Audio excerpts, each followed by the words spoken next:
আমাৰ ইউনিটি মলটোৰ আধাৰশিলা স্থাপন কৰিলোঁ। এই ইউনিটি মলটোৰ বাবে 226 কোটি টকা ভাৰত চৰকাৰে আমাক দিছে আৰু 226 কোটি টকাৰ ওপৰত 72 কোটি টকা ৰাজ্য চৰকাৰে খৰচ কৰিব। সৰ্বমুঠ ইয়াত ব্যয় হ'ব 298 কোটি টকা।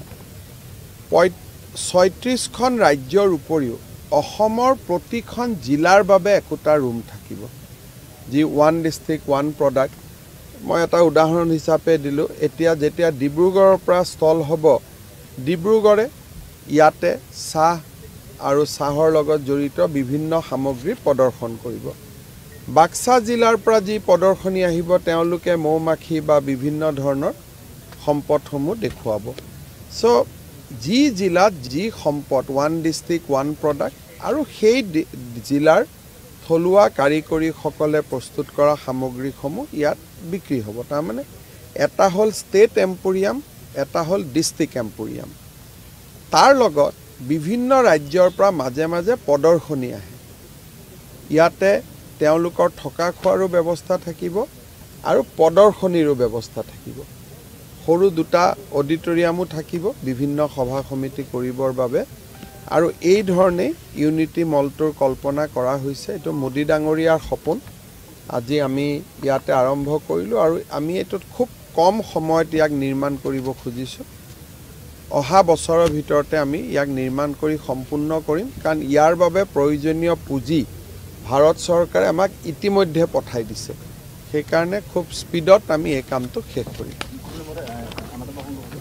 কংগ্ৰেছৰ লোকসভা প্ৰাৰ্থী ঘোষণা হোৱাৰ লগে লগে কংগ্ৰেছৰ পদত্যাগত যোৱা হৈছে। জিতেন শৰ্মা, সুৰজ লিংগিয়া তেওঁ পঠাই বিজেপি যোগদানৰ কাৰণে ক'ব। চাওক, কংগ্ৰেছ দলে 16টা বিৰোধী পক্ষক লৈ তেওঁলোকে এটা ৰাজনৈতিক মিত্ৰতা কৰাৰ দাবী কৰিছিল। তেতিয়াই মই কৈছিলোঁ যে বিজেপিৰ যিটো উন্নয়নৰ ধুমুহা, তাৰ সন্মুখত মিত্ৰতা তিষ্ঠি থাকিব নোৱাৰে। আজি প্ৰমাণ হ'ল মিত্ৰতা ভাঙি গ'ল। এতিয়া বিজেপিৰ যি উন্নয়নৰ ধুমুহা, তাৰ সন্মুখত কোনো এজন প্ৰাৰ্থীও তিষ্ঠি থাকিব নোৱাৰে। মইতো আগতে ভাবিছিলোঁ যে 3টা সিটত প্ৰতিদ্বন্দ্বিতা হ'ব, কিন্তু নগাঁও আৰু কৰিমগঞ্জতো ইমান দুৰ্বল প্ৰাৰ্থী দি দিলে যে এতিয়া মই ভাবোঁ যে বিজেপি প্ৰতিদ্বন্দ্বিতাত আহি গ'ল। যোৱা কালিলৈকে মোৰ মনত বিশ্বাসটো কম আছিল, এতিয়া নগাঁও আৰু কৰিমগঞ্জতো আমি প্ৰতিদ্বন্দ্বিতালৈ উভতি আহিলোঁ। অৰ্থাৎ যি মই 11টা সিটৰ কথা কৈ আছিলোঁ, এতিয়া প্ৰতিদ্বন্দ্বিতা 13টা সিটত হ'ব। আগত 11টা সিটত হোৱা কথা আছিল, এতিয়া প্ৰতিদ্বন্দ্বিতা 13টা সিটত। মোৰ মতেদি তেওঁলোকে শূন্যৰ ফালে গতি কৰিছে। যদি ধুবুৰীত আমি প্ৰতিদ্বন্দ্বিতা বহুত চেষ্টা কৰিম, কিন্তু ধুবুৰীত হ'লেও মই ভাবোঁ যে প্ৰতিদ্বন্দ্বিতা মূলতঃ UDF আৰু কংগ্ৰেছৰ মাজত সীমাবদ্ধ থাকিব। বাকী কৰিমগঞ্জ আৰু নগাঁৱত মই ভাবিছিলোঁ যে বিজেপি তৃতীয়ত থাকিব, কিন্তু এতিয়া কালি প্ৰাৰ্থী তালিকা ঘোষণা কৰাৰ পিছত বিজেপি প্ৰথম অভিমুখে এতিয়া ধাৱমান হৈছে। এতিয়া মোটামুটি মই 13খনত জিকিম বুলি নকওঁ, কিন্তু 13খনত আমি আহি গ'লোঁ কালি লিষ্টৰ পিছত। আগতেতো মই ভাবিছিলোঁ যে 11টা সিটতে কেম্পেইন কৰিম, বাকী অসমৰ বাহিৰে তাহিৰে যাম। এতিয়া 13টা সিটতে আমি প্ৰতিদ্বন্দ্বিতা কৰিম। এতিয়া ভয় খাই হ'ল নে আমাৰ পৰশতে হ'ল, সেইটো পিছত ৰাইজে গম পাব। যোৰহাটত কি চৰ্চা কৰিবলগীয়া আছে? যোৰহাটত আগৰ যোৰহাট সমষ্টি নাই, আৰু যোৰহাটত 2টা লোকসভা সমষ্টিত দুবাৰ আমি 1 লাখ ভোটত জিকিছোঁ। দুবাৰ তপন গগৈও জিকিছে আৰু কামাখ্যা প্ৰসাদ তাছাও জিকিছে। তাৰ লগত মাজুলী যোগ হ'ল, তাৰ লগত দেৰগাঁৱৰ এটা অংশ যোগ হ'ল, আৰু পুৰণি তিতাবৰৰ এটা অংশ গোলাঘাটলৈকে গুচি গ'ল। গতিকে এই গোটেইখিনি সমীকৰণে এতিয়া আমাক 1.5 লাখত ৰাখি থৈ দিয়ে যদি আগৰ তথ্য চাওঁ। কিন্তু যেতিয়া লাখপতি বাইদেউৰ লগত কথা পাতোঁ, তেতিয়াতো এনেকুৱা লাগে চব ঘৰে ঘৰে বিজেপি। এতিয়াতো মইতো দেখাত বিজেপিক ভোট নিদিয়া মানুহেই নাই।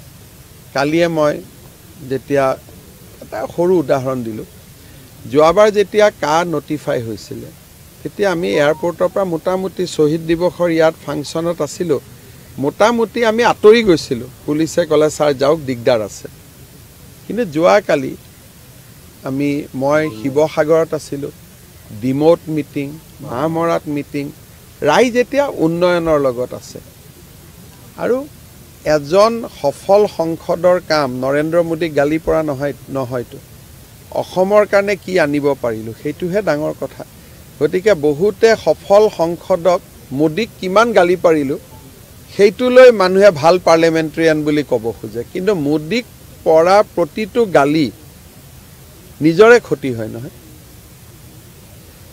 আজিলৈকে আপোনালোকে কওক যে অসমত সেমি কণ্ডাক্টৰ ৰিভলিউশ্যন হ'ব লাগে ইণ্ডাষ্ট্ৰিয়েল ৰিভলিউশ্যন হ'ব লাগে তাৰ ওপৰতো সংসদত কোনেও কথা পতা নাই দিনে ৰাতিয়ে সংসদত গৈ পেলাই মোদীক গালি পাৰি আছে আমাৰ অসমৰ দুই এটা সংবাদ মহলে কৈ দিছে আৰে ইমান ভাল হ'ল প্ৰধানমন্ত্ৰী গালি পৰা সংসদজন ৰাজ্যৰ কাৰণে ভাল হ'ব পাৰে নেকি তেওঁ বেয়াহে হ'ব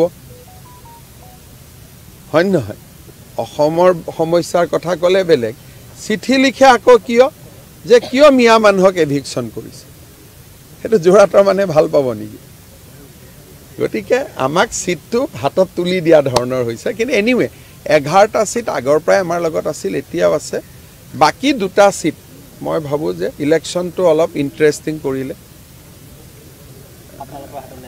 আমাৰ ইন্টাৰেষ্টিং কৰিলে বুলি কওঁ মই জিকা বুলি বা হাৰা বুলি ক'ব নাযাওঁ 11টো থিয় হৈ আছোৱেই বাকি দুটা সিটো মুকলি কৰি দিলে যেটো বন্ধ হৈ আছে